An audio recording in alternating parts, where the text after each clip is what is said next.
folks, we're here today, July 27, 2020. However, it's a milestone in the lives of most Trinidadian and Tobago, and it's a historic day for us as well. 30 years ago, we experienced the attempted coup, and today I am Dexter Voze, retired W1 from the regiment. We here Dexter McKnight, retired staff sergeant, and a lot of people will only know this guy, especially in the entertainment world, as Pelfa and Puneska. But a lot of people don't know that he was a serving member of the Trinidad Tobago regiment. We are the batches of 8902, right? When we passed out in May 1990, we were deployed in various companies in the regiment. And the attempted coup in July, which was 2 months after we were deployed. So basically we were young soldiers, right? So today we just want to have some discussion and relive that moment, which is a historic moment for all of us. So starting with Dexter. Dexter, tell us on that day, that said day, where were you? Well, we were stationed at Camp Komoto. We were the operation company. But back in those days, we used to have like operation company, training company, and guard company. Right? At that point in time, we were the operation company. Operation company meaning we have to go and do all the operations within the country. Right? But our task at that point in time was a marijuana operation. Right? The eradication of marijuana. Yes. Back in those days. And that was Alpha Company. We were both in it. Okay, so that was Alpha Company at the point in time. So in Camp Komoto, right, because the amount of us that was going up there, we needed 2 trucks. Right? First truck went up, came back, gathered the troops, went up on the second truck. On arriving, not on arriving, but when we arrived, right, the signaler who was with us now get a message from Camp Ogden, which was headquarters at that point in time, with the signalers, right, and let us know that the Muslims took over headquarters and the Red House. So immediately on hearing this, we alerted the Captain Maraj, who eventually was Major General, CDS of the Trinidad Tobago Defense Force. Right? So he hearing this now, one time, he said me to let the rest of the troops know, come in. And let us and give us the information now. So one time we had to just pack up and come out of the marijuana field and mount up to move. Where the marijuana field was? Ecclesville. That's down Rio Claro. Rio Claro. And on boarding the vehicle, we had to put one up, live rounds.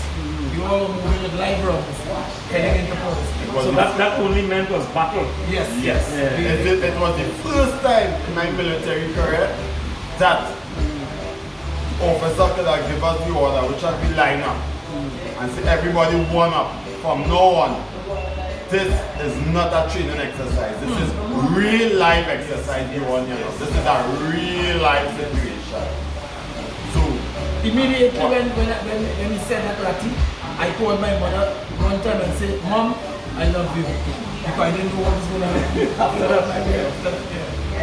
So we left, everybody mounted up, which was 2 truckloads, became 1. The driver was driving us all the time, making the trips, right? It was deceased Papa Jimo, right? He had us to join the back of the truck, not knowing, because we are young soldiers at that point in time, that the medic at that point in time was Corporal West. The medic was a combat driver. We didn't even know not much about combat drivers and these things in the way. Because it was only months before we hit the lines. So the medic took over the truck? Yeah. The medic was a combat driver. The driver who driving me all the time had to join the back of the truck. And the medically combat driver now had to take me down the road.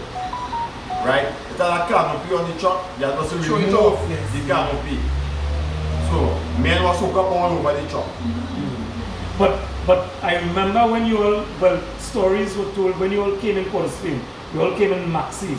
How did that happen? Yeah, because when we reached in St. Madeleine now, because of the pressure and the amount of soldiers on board, the truck like it couldn't take the pressure, so it shut down St. Madeleine. We boarded one maxi then, and then on the way boarded a maxi or took over the maxi? We took over the maxi. Right. Civilians had to. And with the driver, what did the driver? Everybody had to leave. Okay. Everybody had to leave. We took another driver from us. Took care of the maxi. Then we had to show us. Why didn't they show us now? We shut down again. We took another green van maxi from Shoguners, disembarked all civilians, and we pressed into Port of Spain. Back then, what went on after that?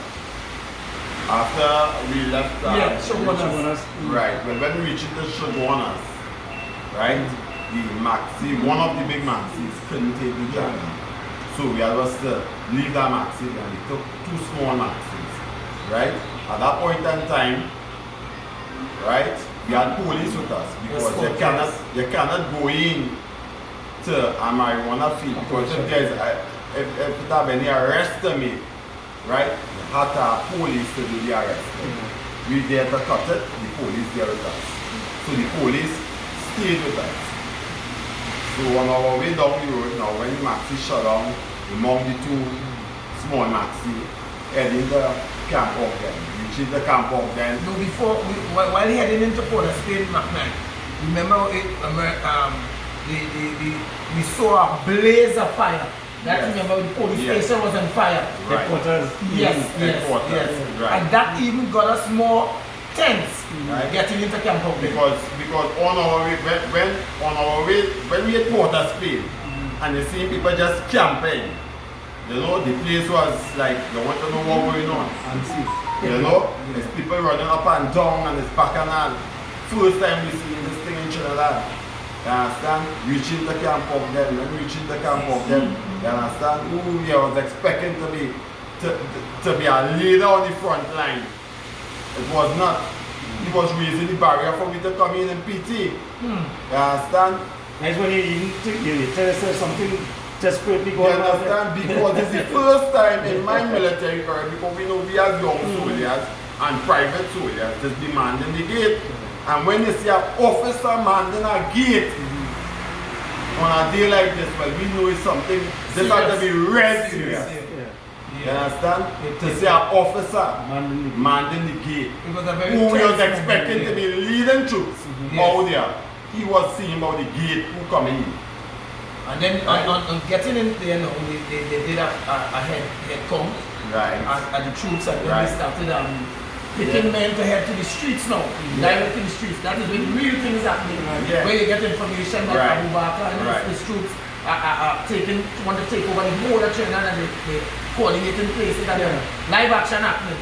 So on that now, I remember clearly one of our corporals by the name of Corporal Hazel was also one of the members who picking men to go from.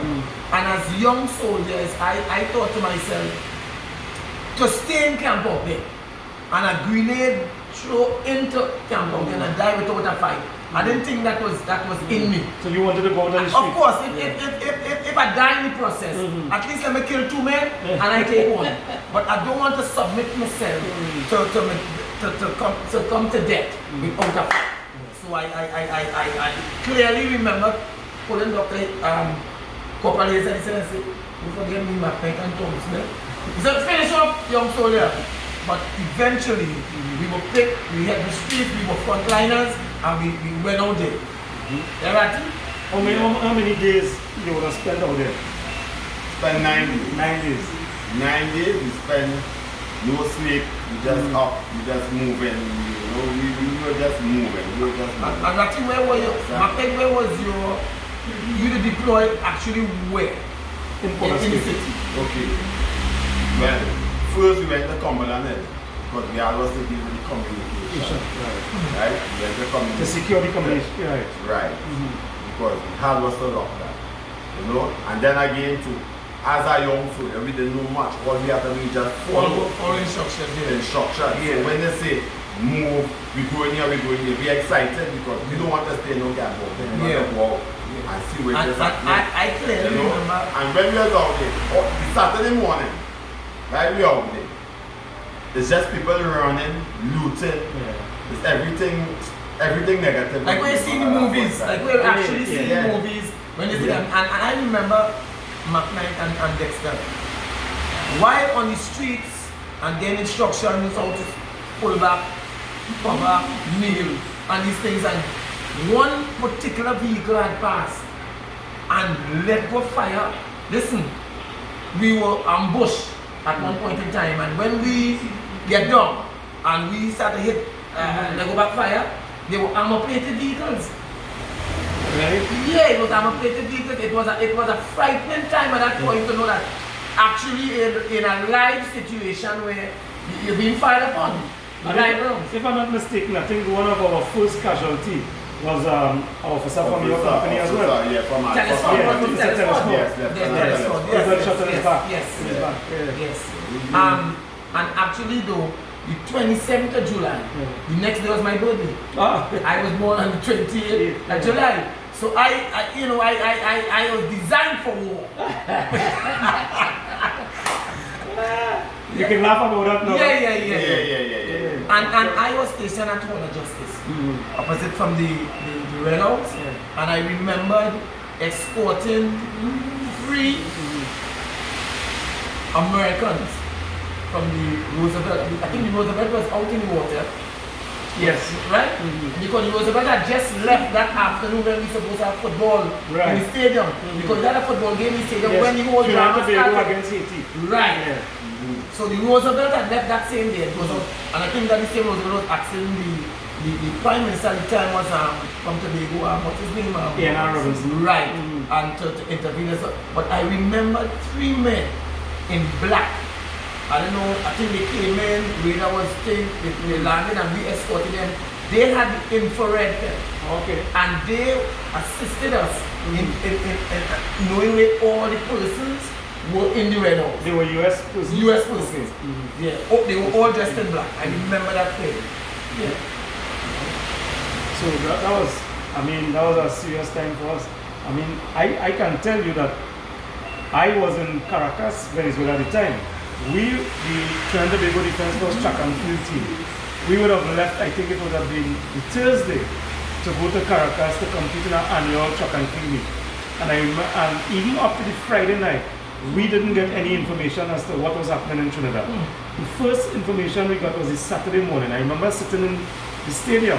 We came settling in before we start competing. And glimpsing a local guy reading a newspaper next to me. And all I could have seen was the headlines, coup in Trinidad. 300 soldiers dead. Wow. So while I glimpsed there, the guy he looked across to me and he said, Trinidad and Tobago? I said, yes. He said, look. And when I saw that, all I see is that 300 soldiers dead. I said, oh Lord, all my battalion dead. Because them days, the regiment was small. Yeah. I don't think we have 1,500 strong, as the case might be. But for 300 soldiers to get killed, come on. Some of your battles involved there.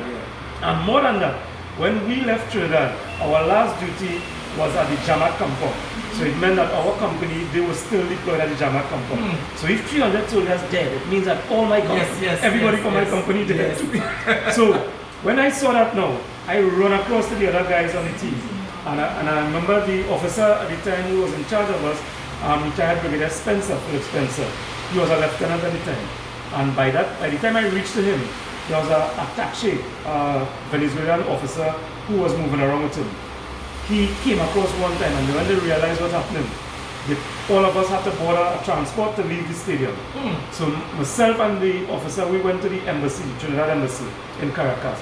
When I got there, it was the whole block was barricaded with police vehicles all over. So this ain't good at all, boy. This ain't looking good. Wow. So the officer went into the embassy. He spent about an hour and a half. When he came out now, he told us, listen, they're going to make arrangements for us to go to our camp. They're going to get arm and ammunition for us. We're going to get a chopper. And we're going to go go back to Trinidad. I think it was about 12 of us. And we're going to take over the airport because the airport, the Muslims take over the airport. You say, what trouble is this, boy? All that bacchanal. So again, young soldiers just pass out. We eager. You understand? Eager for action. However, we were prepared for that.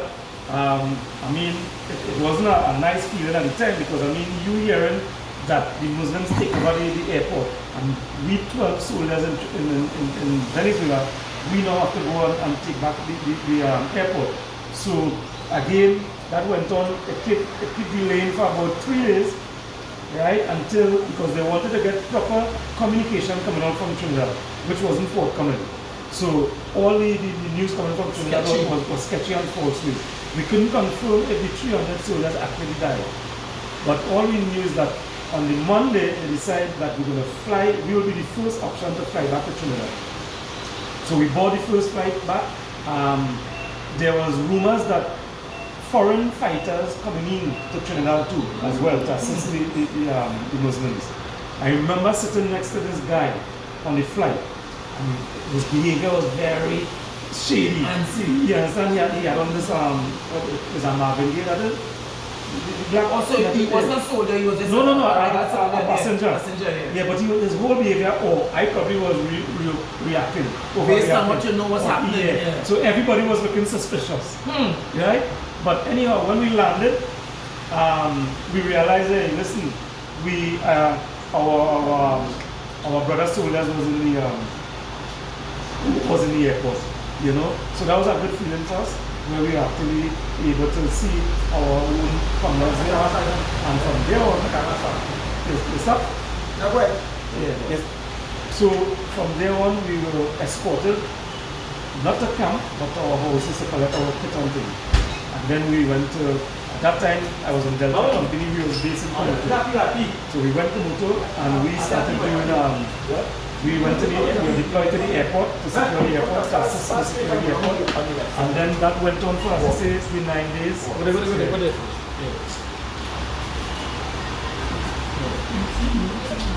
want pause? Was it bad?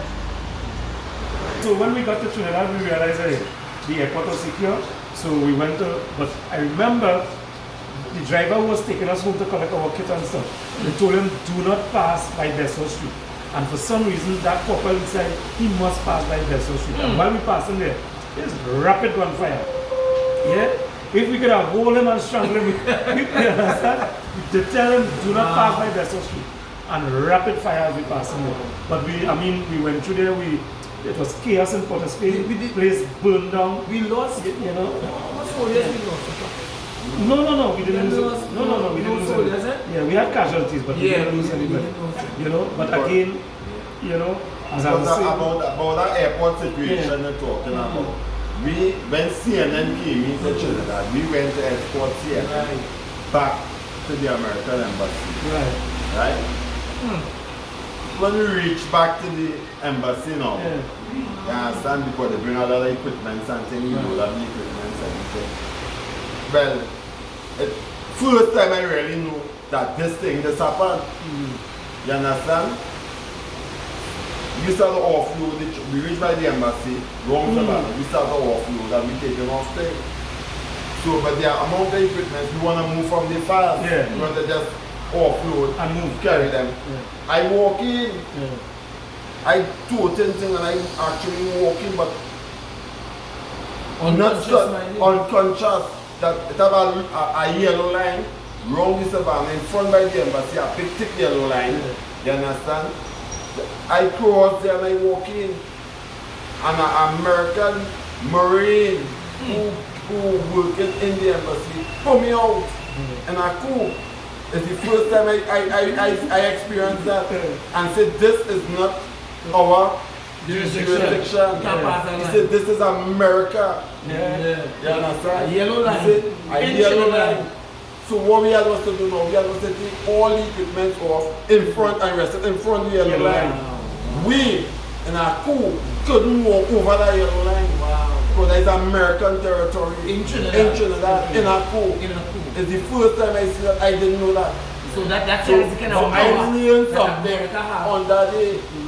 Well, I guess it goes with all embassies, eh? All embassies, yeah. They have It's all embassies. Right, I was not aware of that, but we just studied to just take off things, help them. You could have get shot. Because they're seeing ladies, all kind of men, just, you know, with some big heavy equipment, we try to help them. But you could have get shot too. You're trying to close the line. But you know, in reflecting now, it could have been worse, eh? 1990 insurrection, it could have been worse. Yeah? But I guess, I mean, we are all retirees now. You can safely say that, hey, Trini, I don't know why. God is actually Trini. You have to be, you know, because even after the whole tension, the days and months after that was. So again, it could have been different, you know, but again, things, I mean, as the Trini just said, what is that Trini? Yeah, everything will come, we could sit here today and reflect back in those days. I mean, I always tell people, you see the events after the actual surrender thing, what we call the curfew period, it was one of my best time I would have spent. You know, I thank God for the experience. It was a nice experience. And of course, we pray that nothing like this ever reoccur. We don't want that. Because we don't need level of soldiers now. More than in terms of the security forces back then. You know, I know it was back then. I don't know for now. So back then. You know, but we will all raise the glass. Where's my empty glass? Yes, man.